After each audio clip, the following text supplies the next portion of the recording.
Hi all, welcome back to my YouTube channel. അപ്പോൾ നമ്മളുടെ weight loss special ragi smoothie റെസിപ്പിയാണ് ഇന്നത്തെ വീഡിയോയിൽ ഉൾപ്പെടുത്തിയേക്കുന്നത്.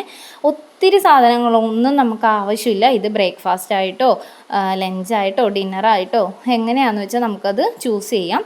അതിലേക്ക് ആവശ്യമായിട്ടുള്ള സാധനങ്ങൾ എന്ന് പറഞ്ഞാൽ എൻ്റെ റാഗി സ്മൂത്തിയിൽ ഞാൻ ഇത്രയൊക്കെയാണ് എടുക്കാറുള്ളത്. ഒരു റോബസ്റ്റ പഴം, 3-4 ഈന്തപ്പഴം, വളരെ കുറച്ച് കാഷ്നട്ട്, പിന്നെ വറുത്ത റാഗിയുടെ പൊടി, കുറച്ച് പാല്, നോർമൽ വാട്ടർ. ഇത്രയും കാര്യങ്ങൾ മാത്രം മതി ഒരു റാഗി സ്മൂത്തി ഉണ്ടാക്കാൻ. സാധാ വെള്ളത്തിലേക്ക് ഒരു 2 ടീസ്പൂൺ വറുത്ത റാഗിപ്പൊടിയാണ് ഞാൻ എടുത്തിരിക്കുന്നത്, ഇട്ട് കട്ടകളില്ലാതെ ഇളക്കിയെടുക്കുക. ശേഷം അത് നമ്മൾ കുഞ്ഞുങ്ങൾക്ക് കുറുക്ക് ഉണ്ടാക്കുന്ന പോലെ ഇതിനകത്തേക്ക് ഉപ്പോ പഞ്ചസാര ഒന്നും ഇട്ടിട്ടില്ല. വെറുതെ ആ വെള്ളത്തിൽ കട്ടകളില്ലാതെ പൊടി ഇളക്കിയെടുത്തതിന് ശേഷം നമ്മൾ കുറുക്കിയെടുക്കുകയാണ് ചെയ്യുന്നത് കേട്ടോ. അപ്പോൾ അത് നല്ലോണം ഒന്ന് കൈവിടാതെ ഇളക്കി തന്നെ കുറുക്കിയെടുക്കുക.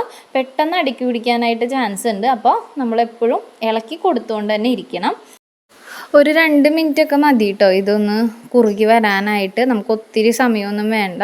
പെട്ടെന്ന് തന്നെ തയ്യാറാക്കി എടുക്കാൻ പറ്റുന്നൊരു റെസിപ്പി കൂടിയാണ്. നമ്മളുടെ തിരക്കിട്ടുള്ള ജീവിതത്തിൽ നമുക്ക് ഏത് ടൈമിന് ഇപ്പോൾ ബ്രേക്ക്ഫാസ്റ്റ് ആയിട്ടോ ഡിന്നറായിട്ടോ ഒക്കെ നമുക്ക് എടുക്കാൻ പറ്റുന്നൊരു കാര്യം കൂടിയാണ്. പിന്നെ ഇത് നമ്മളൊരു നേരം കഴിച്ചു കഴിഞ്ഞാൽ നമുക്ക് അടുത്ത ഒരു ഫുഡ് ടൈം ആവുന്ന വരെ വിശപ്പില്ലാതെ പിടിച്ച് നിൽക്കാനായിട്ട് ഇത് ഒത്തിരി ഹെൽപ്പ് ചെയ്യും. അപ്പോൾ നമ്മളുടെ റാഗി ഇവിടെ കുറുകി വന്നിട്ടുണ്ട്.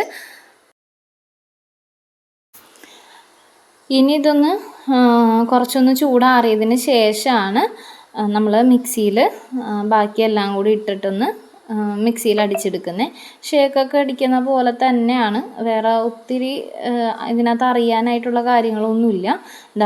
ഞാൻ എടുത്ത് വെച്ച ഈന്തപ്പഴം കുരുകളഞ്ഞെടുത്തു, പിന്നെ നട്ട്സ്, പിന്നെ റോബസ്റ്റ പഴം ചെറുതാക്കി അരിഞ്ഞ് മിക്സിയുടെ ജാറിലേക്ക് എടുത്തു.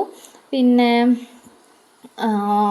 ഒരു 3/4 ഗ്ലാസ് പാലാണ് ഞാൻ എടുത്തത്. അത് നമ്മളുടെ ഏത് പാലാണെങ്കിലും കുഴപ്പമില്ല, നമുക്ക് കിട്ടുന്ന അവൈലബിൾ ആയിട്ടുള്ള പാക്കറ്റ് പാലോ എങ്ങനെയാണെന്ന് വെച്ചാൽ അത് വെള്ളത്തിലൊന്ന് നേർപ്പിച്ചെടുക്കുക. പിന്നെ നമ്മൾ കുറുക്കി വെച്ചേക്കുന്ന കുറുക്കും ചൂടാറിയതിന് ശേഷം മിക്സിയിലിട്ട് നല്ലോണം ബ്ലെൻഡ് ചെയ്തെടുത്തു.